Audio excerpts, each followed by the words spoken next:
혹시 롯데타워의 그 별명 혹시 아세요? 별명? 아니 근데 그게 옥수수. 아니 주소 그치 옥수수. 우리나라의 한국적인 어떤 굿? 아 그런 얘기 그만하자 이제. 아니 그런 얘기도 있고 아니 굿. 아니 아. 굿이나 쳐. 너 무슨 이렇게 나가지고 이렇게 나. 우선 서울의 랜드마크 한번 얘기해보. 연식 나와서 얘기하고 싶지 않은데. 아 그런가요? 아니 할 수 있어요. 괜찮아요. 네, 용기 내서. 용기 내서? 네네. 어디세요? 아 제가 먼저 하는 네, 거예요? 네. 순서 지금 바꾸시는 건가요? 아니요. 뒤에 얘기하자. 그냥 어딘지만 그래요? 얘기하시면 돼요. 아 저는 사실은 여러 가지 고민이 있는데, 그러니까 제가 개인적으로 생각하는 랜드마크라기보다는 한 번쯤 얘기해 볼 만한 랜드마크로 롯데타워를 얘기해 보고 롯데타워. 싶어서요. 네, 그렇게 준비를 좀 해봤습니다. 네, 어디세요? 저는 이제 뭐 지금 현재 랜드마크 어디냐라고 얘기하면 다른 얘기 하겠지만 제 기억 속에는 어릴 때 기억 속에는 서울역인 것 같아요. 그 연식이 드러나는 운동인데 서울역. 이거 진짜 정말 서울역. 아, 요즘에 서울역을 뭐 이용했다는 게 아니라 서울역 그냥 전시관 아닌가요? 아 기차 원래 타고 전시관이었다. 네. 아 이거 그 이용했다는 게 아니라 그냥 2000년대생이라서 어릴 적에 이제 아버지하고 오다가 아. 이렇게 새벽에 오다 보면 아버지 타고 오다 보면 가 쓰고 가신 거 아니죠? 아니 차 아. 타고 오다 보면은 이제 그 새벽에 그 텅스텐 불을 이렇게 밝던 그 이미지가 있어가지고 아. 저한테는 서울역이 랜드마크. 되게 의미 있는 것 같아요, 사실. 서울에서의 서울역이 랜드마크다. 외국인들이 좋아할 것 같은데. 저 63빌딩이죠. 아, 63빌딩. 63빌딩 랜드마크 안 만만치 않은 안 연식을. 가봤습니다. 아니 어떻게 랜드마크 63빌딩 안 가볼 수 있어요. 안 가봤습니다. 서울 사람 아니신 거. 아니죠. 아니 그러니까 차 타고 왔다니까 얘기했잖아요. 서울. 홍 반장님 언제 가보셨어요? 저도 사실 가본 지 꽤 오래됐고 어렸을 때 그리고 학교에서 네. 항상 배우잖아요, 우리. 배웠잖아요. 뭘 어떤 걸? 서울의 강요하지 발달을 마세요. 서울 발달을 상징한 2000년대생이라서. 서울 산업화의 상징. 그럼요. 한강의 기적과 함께 근데 어떻게 나온- 산업화의 상징입니까? 금빛. 대한생명의 상징이었고 지금은 하나생명의 상징이지. 아니 이게 금빛 건물. 여기서- 한강에 비친 금빛 건물. 여기서 디자인적 얘기가 나와야 될 것 같아요, 부장님. 네. 이게 사실 보면 네. 63빌딩은 여의도 전체에서 오피스가 있는 위치에 있는 게 아니에요, 거기는. 맞아요. 맞아요. 떨어져 있어요. 네. 여의도를 보면 동쪽에 이제 아파트가 많잖아요. 서쪽에 오피스가 몰려 있는데 네. 얘는 희한하게도 동쪽에 있어요. 맞아요. 네, 그래서 그리고 이제 디자인도 이게 딱 끝까지 노린 것 같아. 이 설계한 SOM이라는 회사가 네네. 금빛 석양을 받으면서 한강으로 번쩍번쩍 하잖아요. 태양이 떨어지고 거기서 번쩍번쩍거리는 금빛의 어떤 미래의 어떤 그런 거. 근데 저는 어렸을 때 그냥 배웠던 게 사실 되게 큰 것 같아요. 아, 주의식 교육. 교육. 아, 주의식 교육. 학교에서 배웠던 거 그냥 아. 그 사진의 이미지 이런 거랑 좀 컸던 것 같고, 그 나중에는 사실 지금 뭔가 이 서울의 랜드마크를 골라라 이러면서 64빌딩을 고르진 않거든요. 근데 사실 랜드마크를 골라달라고 하는 거는 대부분이 이제 뭐 외국인이라든지 이렇게 서울에 놀러 오는 사람들한테 추천하는 공간으로서의 랜드마크를 많이 이야기를 하잖아요. 근데 그렇게 하기에는 63빌딩은 뭐 그렇진 않죠. 그냥 잠시 지나가는 그 정도의 의미인 거고. 근데 뭐 꽤 최근에도 아이랑 같이 거기 그 뭐 수족관 같은 데 한번 놀러 가고 뭐 이랬었는데, 굳이 그거 안에 가서 뭔가 활동을 해서 내가 의미를 찾는 공간이라기보다는 그냥 이미지적으로 뭔가 서울 하면은 그냥 떠오르는 이미지라서 랜드마크인 것 같아요. 아니, 근데 요즘에 사람들이 인식하는 방식은 조금 다를 수는 있을 것 같아요. 뭐냐면 이제 그 불꽃 축제를 하잖아요. 그 앞에서. 그 앞에서 하니까. 그러니까 그 회사가 주최하는 불꽃 축제가 항상 있잖아요. 가을에. 그런 방식으로 인식하지 않을까. 왜냐면 저도 사실은 홍 반장 얘기한 부분에서 이걸 얘기하면 안 되는데 2000년대생인데. 그러니까 유치원 때 아니 어렵부터 전생의 기억을 해. 맞아요. 전생에. 기억. 네, 전생에 되게 어렸을 때 그 지하에 있는 수족관을 간 적이 있어요. 유치원 때. 정말 전생에. 근데 그 기억이 되게 선명하게 남아있긴 한 것 같아요. 그리고 어쨌든 아까 말씀드렸던 그런 그 한강을 달렸을 때 이미지 분명히 있고, 또 하나는 아까 방금 말씀드린 것처럼 지금 어떻게 보면 그 불꽃 축제가 주는 어떤 그 위치적인 의미가 또 부여되다 보니까 충분히 또 그런 방식으로 인식될 수 있지 않을까. 지금 높이로 사실 63빌딩 한강변에서 뭐 보다 비난 것도 맞아요. 있지만 높이로서의 어떤 이슈성이 경제발전의 있죠. 상징 이런 네네. 걸 드러냈다고 한다면 네. 같은 논리를 현재 서울의 제일 최고층 건물인 롯데타워가 가져가고 있고, 그렇죠. 또한 불꽃도 사실 롯데타워에서 불꽃놀이 하잖아요. 네. 그리고 수족관도 있어요. 똑같이. 맞아요. 전망대도 있어요. 움직임도 굉장히- 있어. 약간 이거는 바뀐 메커니즘 하나도 없어. 맞아요. 하지만 난 롯데를 사랑합니다. 아. 어쨌든 그렇다고 한다면 과연 현재 껌 좀 씹으셨나요? 껌은 우리. 근데 그렇다고 본다면 네네. 과거에 이제 얼마 한 20년 전이죠? 추도승이요? 이제 아, 후반전이 주입식 10년 전? 교육을 63빌딩이 아. 서울 랜드마크를 받듯이 그쵸. 지금 현재 초등학생들도 똑같이 롯데타워를 주입식 교육을 받고 있지 않을까? 그럴 수도 있겠네요. 롯데월드까지 있으니까. 라는 생각을 해보면 네네. 롯데타워를 랜드마크라고 얘기하신 김사장님이 한번 좀 더 또 이 컨닝 시간을 또 갖고 가야 될 것 같은데. 이거 한번 자막 띄워서 네. 컨닝타 해가지고 여기 아니 숫자 지금 국내에서 가장 높은 건물이 롯데타워죠. 국내에서 가장 높기도 하고 세계에서 5번째로 높은 건물이기도 하고요. 그렇게 높아요? 네, 총 높이가 보고 얘기하겠습니다. 네, 높이가 123층. 그렇죠. 123층. 네, 1, 2, 지하 6층에 554.5m입니다. 아, 네.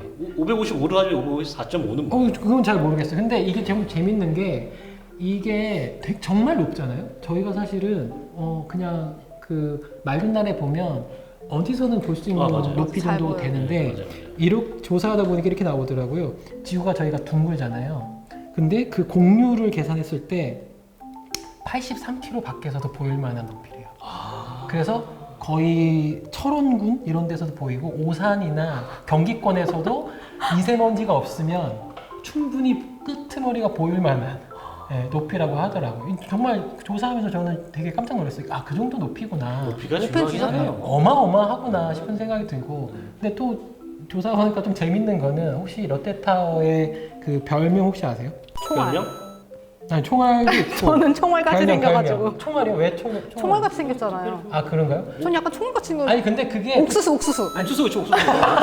아니 옥수수가 근데 생겼어요. 그 막상 말씀하시니까 그것도 맞긴 한 것 같아요. 디자인적인 어휘가 약간 뭐 우리나라의 한국적인 어떤 뭐지? 붓? 붓? 네. 그런 얘기 그만하자 이제. 아니 그런 얘기도 있고. 아니 붓. 붓이나 쳐. 그럼 붓을 이렇게 나면 이렇게 나. 이렇게 써야 되니까. 왜 시켜 세우냐고. 아무튼. 네. 그런 옥수수가 얘기도 맞는 있고. 것 같아요, 옥수수. 그리고 사실은 약간 네티즌 쪽에서 그거 혹시 아세요? 반지의 제왕에 나오는 사우론 타워 혹시 아세요? 예 가운데 이렇게 벌어져서 그렇죠. 네. 이게 근데 그 모습 같다고 네티즌들이 약간 비아냥한 거 갈라져가지고. 네, 갈라져서 하는 그런 얘기도 있고. 근데 사실은 그 깜짝 놀랐던 게 분명히 크기가 주는 임팩트는 분명히 있는 게 이 심슨이라는 그 만화 아시죠? 만화, 네. 네. 거기에 시즌 30의 17화에 롯데타워가 나왔대요. 아 진짜요? 그러니까 사실은 아. 물리적인 크기가 사실은 주는 임팩트는 분명히 그죠, 있긴 한 것 맞아요. 같아요. 어쨌든 그러니까 그 물리적으로 눈으로 인식하는 부분들이 분명히 일차적으로 가장 클 수밖에 없는 그 한계점이 있기 때문에 사실은 뭐 아무리 좀 어떻게 보면 약간 건축을 전공한 사람으로서 그런 부분을 좀 무시하고 싶은 약간 반감이 살짝 있긴 한데 그 절대성은 좀 어떻게 보면 좀 어쩔 수 없는 부분들이지 않을까. 랜드마크라는 거를 공급자와 소비자의 입장에서 봤을 때 어쨌든 롯데가 공급을 했어요. 많은 의미를 줘가지고 맞아요. 소비자가 그걸 받아들이냐는 거예요. 네. 1, 2, 3층 뭐 555, 어쩌고 이 수많은 것들의 얘기를 받아들이는 사람은 높네. 로 받아들인다는 거예요, 그냥. 맞아요. 사실 근데 저는 그게 랜드마크는 아닌 것 같다는 생각이 들어요. 아니 근데 아까 말씀 주셨잖아요. 높기도 하고 롯데월드도 있고 아쿠아리움도 있고 전망대도 있고. 근데 그 모든 행위는 사실은 이 타워라는 물리적인 구조물 안에서 물론 저층구지만 네. 안에서 이루어지는 거지. 네네. 아까 처음에 두 번째에서 얘기했지만 에펠타워처럼 뭔가 그걸 바라보면 물론 서툴러서 바라보죠. 네. 서툴러서 바라보면서 책을 읽으면서 네네. 뭐 아이디가 얘기한 것처럼 막 또 오고 싶다거나 이런 느낌일까. 롯데타워뿐만 아니라 서울은 사실 어떻게 보면 랜드마크의 집합소인 것 같아요. 그러니까 뭐 그쵸. 많은 서울이랑- 공간들이 랜드마크를 표방하면서 지어졌고 네, 그게 맞아요. 이제 뭐 민간 기업이냐 아니면은 뭐 시장님이시냐 뭐 이런 거에 주체가 달랐을 뿐이지 서울에 지어진 많은 대표적인 공간들이 사실 처음에 랜드마크를 추구했고 그 의도가 있었다라는 거죠. 네. 그런데 뭐 높든 넓든 뭐 물을 끌어들이든 어떤 형태로든 이렇게 만들어진 랜드마크들 특히 DDP도 마찬가지지만 이상한 특이한 형태든 그런 것들이 정말 랜드마크로서의 기능을 수행하느냐 최소한 제가 봤을 때의 관점 제가 이제 처음부터 계속 얘기하는 이야기가 있는 관점 도시의 어떤 역사를 갖고 있느냐 그런 면에서 볼 때 다른 곳들은 사실은 아직까지 그 정도의 의미는 없지 않느냐 물론 한 10년, 20년, 100년 후에는 그런 의미를 갖고 있는 공간이 생기겠죠. 생기려는 노력들을 해야 돼요. 물론 그게 가만히 있는다고 되는 일은 아니고 뭐 아까 얘기처럼 에펠타워처럼 앞에 뭐가 광장이 있다거나 뭐 사람들이 이렇게 접근할 수 있는 그런 것들이 있어야겠죠. 그런 측면에서 본다면은 이제 우리가 또 다른 서울의 랜드마크를 할 수 있는 DDP 얘기를 또 안 할 수가 없잖아요. 네, DDP에 대해서 워낙 디자인적이니까 김 사장님 한번 얘기 좀 해보시죠. DDP 조사 안 했나요? 아니요, DDP 근데 사실은 개인적으로 사실은 좀 이슈가 많은 이제 곳이긴 했었어서 사실은 디자인적으로는 이 개인적인 판단이지만 사실은 자하디드의 디자인을 좋아하지만 또 일부분 좀 좋아하지 않을 수밖에 없는 그런 호불호가 이유가 갈리죠. 있잖아요.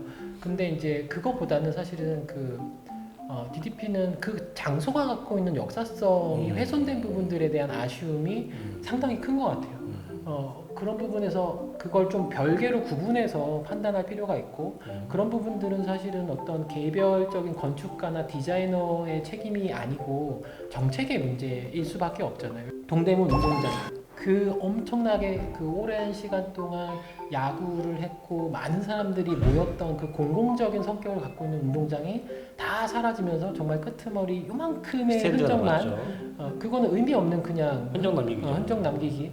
어떻게 보면 이제 그냥 거칠해적인 부분들만 남기고 정말 전위적인 그 자아디들을 끌고 온 거죠. 만약에 소위 말하면 이제 스페인의 빌바오의 그렇죠. 개념을 갖고 오려고 했던 거죠. 근데 그건 좀 다른 게 빌바오 같은 경우는 어떤 기본적인 역사적 토대가 없는 곳에 가장 센 어떤 이슈를 끌고 오는 방식의 디자인을 던지는 방식이었다고 치면 이곳은 사실은 분명히 역사성과 장소적인 어떤 동대문의 의미나 패션타운에 관련된 연결 지점에 이런 것들이 너무 많았거든요. 근데 그런 것들을 다 깡그리 무시하고 지금 그 디자인을 들여온 것 자체가 저는 가장 큰 좀 상기해 볼 만한 건축을 할 때 지금 현재는 저는 너무나 만족해요, 사실은. 왜냐면 운영도 잘 되고 있고 디자인 완성도도 상당히 높고 역사성은 저희가 어떤 개인이 책임질 수 없는 부분이잖아요. 근데 제가 생각하는 어느 정도 랜드마크라는 거는 사실 역사성은 우리가 어느 정도 스터디를 하거나 이제 알아야 되는 거잖아요. 그런 거가 없어도 받아들이는 사람이 딱 랜드마크네라는 마음을 먹을 수 있어야 된다고 생각하거든요. 느껴지는 거 그냥 네. 딱 네. 그럼 DDP는 느껴진다? 저는 느껴진다고 생각을 오. 해요. 그러니까 그걸 모르는 사람들이 그냥 가더라도 자본주의적인데. 그렇죠. 가짜 롯데 전략 봤잖아요. 굉장히 임팩트 있고 네. 운영 잘 되고 있고 맞아요. 거기서 하는 다양한 행사들을 경험해 볼 수가 있고 거기서 하고 있는 것들 하다 보면은 그 공간에서 내가 경험할 수 있는 게 너무너무 많아요. 그렇기 맞아요. 때문에 네. 아까 그 아차형님 말씀하신 서울시청은 뭔가 거기서 뭐 광장에서 어떤 행사가 일어나고 있다든지 이벤트적인 광장이요. 네네 그렇게 있을 때 가면은 내가 느낌이 여기서 내가 서울 광장에서 정말 서울을 느꼈고 랜드마크적인 거를 알았어라고 받아들일 수 있을 것 같지만 그렇지 않은 시점에 가면은 사실 그냥 차 막히는 그 라운드 그렇죠. 공간이거든요. 오, 진짜 자본주의적인 발언. 차 막히는 차 막히는 회차로. 네. 다 밀어버려야 된다. 그렇죠. 원래 태탱이 회차로였어요. 그렇기 때문에 저는 약간 운영적인 면에서의 랜드마크가 더 중요하다고 좀 느껴지고 있어요. 근데 서울 광장이 왜 랜드마크로 의미가 있다는 역사 좀 설명해 주시죠. 그럼. 저는 이제 일단 얘기한 것처럼 이야기가 중요하니까. 네. 아니, 서울시청 앞 광장은 이벤트적인 광장이죠. 말씀하신 것처럼 아무 이벤트가 없을 때는 되게 횡한 공간입니다. 하지만 이제 서울이라는 역사를 태조 이성계가 수립. 너무 멀리 가시는 거 아닌가요? 그때까지 역사 선생님 나오셨는데요. 이제 근대적인 우리나라의 잊혀진 과거라고 할 수 있는 대한제국의 역사에서부터 현재까지의 어떤 노력들을 다 담고 있는 그런 곳이었어요. 뭐 덕수궁 앞에, 즉 경운궁이죠. 덕수궁 앞에 고종이 이제 아가파천 이후에 돌아와가지고 근대적 국가를 꿈꾸면서 정궁으로 삼았던 덕수궁과 그러면서 이제 나는 천자임을 과시한 환구단이 마주보고 있고. 하지만 그것들의 정신이나 어떤 것들은 중요하지 않다라고 생각하면서 만들어진 서울시청 구간, 그 다음에 그 사이에 이제 고종이 여기를 워싱턴처럼 방사선도로 만들어 보겠다고 하면서 뭐 영동이랑 남대문 쪽으로 향하는 길을 뚫고 이런 노력들도 있고 그 공간을 만들려고 노력했던 사람들의 것들이 느껴진다는 거죠. 저는 그런 게 이제 약간 랜드마크라는 느낌이 들어요. 같은 연장선상에서 DDP도 얘기해 보면 네네. DDP라는 건물이 지금 나온 건 차치하고 네. 없어지는 과정에 대해서 아쉬워하는 게 맞아요. 바로 그거예요. 뭐 물론 이게 스포츠 메카로서의 동대문도 역시 마찬가지로 일본이라는 집단이 이식해 놓은 사실은 어떤 프로그램이죠. 맞아요. 뭐그 전에는 이제 뭐 훈련 도감이나 이런 것도 있었죠. 병사도 훈련하는 공간들이었는데 네. 그런 이식된 공간 어떤 프로그램도 기능도 아쉬운 거죠. 사라진 게. 그리고 그게 쭉 갔으면 좋았을 텐데 맞아요. 그게 한 100년은 채 안 됐지만 한 70, 80년의 기간을 뚝 잘라버린 거잖아요. 그런 거에 대한 아쉬움이 있는 거죠. 네네. 동시에 새로 어쨌든 시작됐잖아요. 그것도 또뭐그 DDP 같은 우주선이 떠나가진 않잖아요. 생겼으면 이제 뭐 총관장이 얘기한 것처럼 운정이나 어떤 측면에서 이제 앞으로의 또 70년, 100년은 이 건물을 가지고 또 우리가 랜드마크를 만들어야 되잖아요. 그쵸. 그것도 어떻게 살아남겠지만 살아남아가면서 그냥 시간이 흘러서 살아남는 게 아니라 그 과정에서 무슨 재밌는 것들이 있어야 된다는 거예요. 재밌지 않더라도 이벤트가 있어야 된다는 거예요. 서울의 많은 랜드마크들이 그런 과정을 겪었냐, 겪고 있느냐, 전혀 겪고 있지 않은 것들이 전 있는 것 같아요. 랜드마크라고 만들었지만 전혀 그런 것들이 적지 않는 공간들도 있고 그러면서 점점 이제 시간이 지나면서 랜드마크냐 아니냐로 좀 갈리겠죠. 근데 진짜 어떻게 보면 조금 길게 보면 그런 부분들이 이제 우리나라 사회에도 좀 그렇게 만들어지고 있는 과정은 맞는 것 같아요. 그래서 사실은 그 과도기에 대한 아쉬움을 제가 얘기했던 부분들이 있는 거고, 하지만 어떻게 보면 이제 지나간 과거에 대해서 아쉬움도 있겠지만 아처님 얘기 주신 것처럼 앞으로 그런 부분들을 차곡차곡 만들어 나가는 부분들이 어떻게 보면 저희가 또 몸담고 있는 어떤 분야에서의 역할일 수도 있고, 아니면 많은 분들이 또 건축가분들이 그런 것들을 많이 하기 위해서 지속적으로 노력하고 계시기 때문에. 네, 맞아요. 김사장님이 얘기가 되게 중요한 얘기인데 아마 이 얘기는 4부에서 할 것 같은데 네네. 그런 여건이 됐다라는 거는 좀 달라진 것 같아요. 네네, 맞습니다. 랜드마크의 의미가 사실 옛날부터 계속 바뀌어오고 있고, 그게 어떤 하나의 시점으로 하나로 딱 랜드마크라는 걸 정의할 수는 없다. 뭐 그리고 그런 것 같아요. 네. 랜드마크는 항상 논란이 있다. 네네. 논란이 있다. 논란이 이점은 있다. 좀, 네. 논란이 있어요. 랜드마크는 논란이 있다. 어떻게 보면 그 논란을 또 견뎌와야 견뎌야 돼요. 랜드마크가 된다. 되는 견뎌야 거다. 된다. 네. 뭐 이런 느낌이 있네요. 네. 네. 네. 그러면 앞으로 남아있는 한 회차에서 네네. 우리가 그러면 랜드마크의 조건이라고 할까요? 네. 랜드마크가 어떤 걸 가지고 있어야 랜드마크가 될 것인지, 앞으로의 랜드마크가 어떤 식으로 바뀔 거를 한번 예측? 한번 네네. 해보는 시간을 가지면 좋을 것 같네요. 네. 그럼 좋을 것 같습니다. 네, 네.